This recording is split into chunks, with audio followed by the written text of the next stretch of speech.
Kai here with Kaitaku, and it is the moment a lot of you have been waiting for. I know that I have done a lot of hauls, a lot of unboxings, a lot of reading wrap-ups, but many of you are here and ready for manga reviews, first impressions, things of that nature. And so it's time for my Yona of the Dawn first impression. I have teased this a couple of times, and I am finally getting around to really sitting down and just consuming Yona in the way that I want to, like in a way where I can like focus on it. And I am hoping you all will enjoy the journey with me. I think I will do a video every 3 or so volumes. I am pre-ordered through, I think, volume 32. I own through volume 29. So I think I will kind of do it, once every 3 volumes or so, and you guys can take the journey with me. Let me know if you prefer like this kind of afterwards wrap up, or if you'd like me to do some vlogs and I can give you some impressions while I'm reading / immediately after I read, as opposed to like giving myself a chance to think about it. And so I can do different styles for that. But I am so excited to finally share my first impressions of Yona of the Dawn Volume 1, Volume 2, and Volume 3. So Yona of the Dawn, I watched the anime a while ago. I've seen the anime, I've seen all 3 OVAs. Tracking down that third one was rough. But I have seen the anime and all 3 OVAs, and I love it. Yona is probably one of my favorite anime of all time. I mean, it is like X level, because X is like my favorite.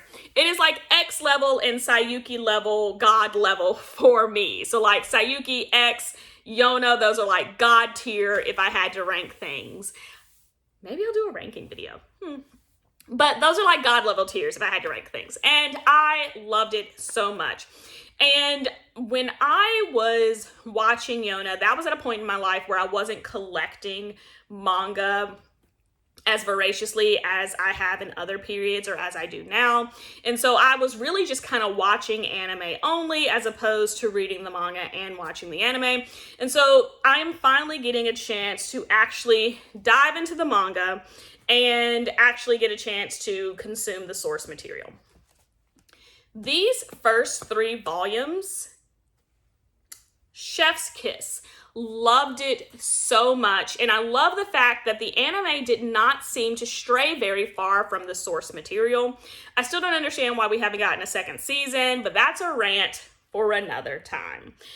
Volume 1 was absolutely stunning. Like, for this to be a fantasy series, and so the thing with fantasy series is you've got to build the world. The mangaka was able to do that while giving us so much action. This first volume, we are meeting Yona, we are seeing what her life is like in the palace, and then we are getting the betrayal. We are getting her seeing her father murdered, she being betrayed by the person that she loved so much, and then trying to escape the palace. I thoroughly enjoyed this first volume. The tension is palpable. Yona's distress, you can feel it deep in the bones. And there is like a panel in here where, and I wonder if I could find it, probably, maybe not, I don't know. There's a panel in here when they finally have escaped, and in that time, Yona is just distressed. Like, she is drawn with these vacant eyes, and she's basically just like trying her hardest. Like, here's a good example of that. Trying her hardest to just hold it together. And the way that it is drawn is just so utterly compelling. Like, I did not feel the same emotions watching the anime as I did reading the manga. Like, it is gut-wrenching to see this young princess who has grown up, you know, in a very peaceful world because her father was a peaceful person, to see the person that she loved most and she thought that she wanted to marry betray her in such a real way. And then we get to the Wind Village and we get a chance to see, you know, her start to revitalize. And that leads us into book 2 and trying to find the dragons and, you know, trying to get out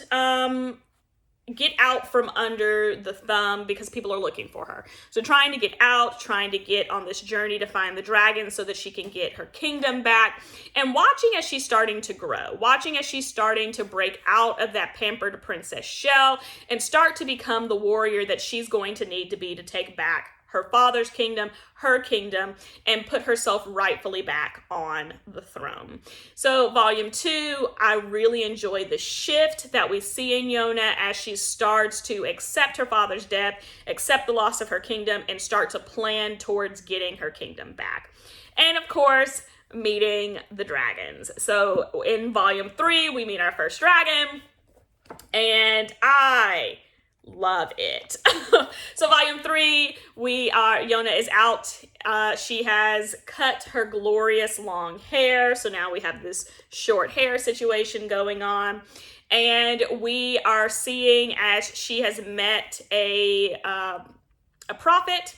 He has given her her task, and we are off to go meet the first dragon. And we do meet the first dragon in volume 3. So these 3 volumes were wonderfully done. The setup and the pacing is really good. I was kind of scared of how the pacing was going to be just because of how the anime is and how the anime is fairly short for there to have been, you know, a decent amount of volumes out. And so I was wondering if this was going to be very rushed or if it was like super, super slow and the anime sped it up. So I really enjoyed the pacing of these 3 volumes. I enjoyed the conflict. And Yona is just a series that is extremely well done. And it is also a series that I think transcends demographics. If you are male, female, intersex, non-binary, whatever, you're going to love Yona. Like, Yona is a shoujo, it is shoujo beat, it is a shoujo manga, but Yona is one of those series that definitely transcends all the demographics, all the genres. If you want action, it's in there. If you want fighting, it's in there. If you want romance, it seems like it's gonna be in there. It's in there. So if you're looking for magic, it's in there. If you are looking for a series, if you like pretty much any genre other than horror, there doesn't seem to be any horror in there, but all the rest of the genres, Yona has what you need. Yona has everything in there, and I cannot wait to continue reading the series. I cannot wait to take you guys on the journey with me as I continue reading this series. So let me know in the comments, do you like this after reading sort of wrap-up style? Would you like more vlogs where I film as I'm reading it, or would you like a combination? So let me know in the comments. I want to give the people what they want as I continue to read this amazing series. We've got a while to go. Like I said, I'm pre-ordered through volume 32 and I own through volume 29. So we've got a ways to go. So like, subscribe, hit the notification bell, and I will see you guys for volume 2 of my impressions of Yona of the Dawn. Bye.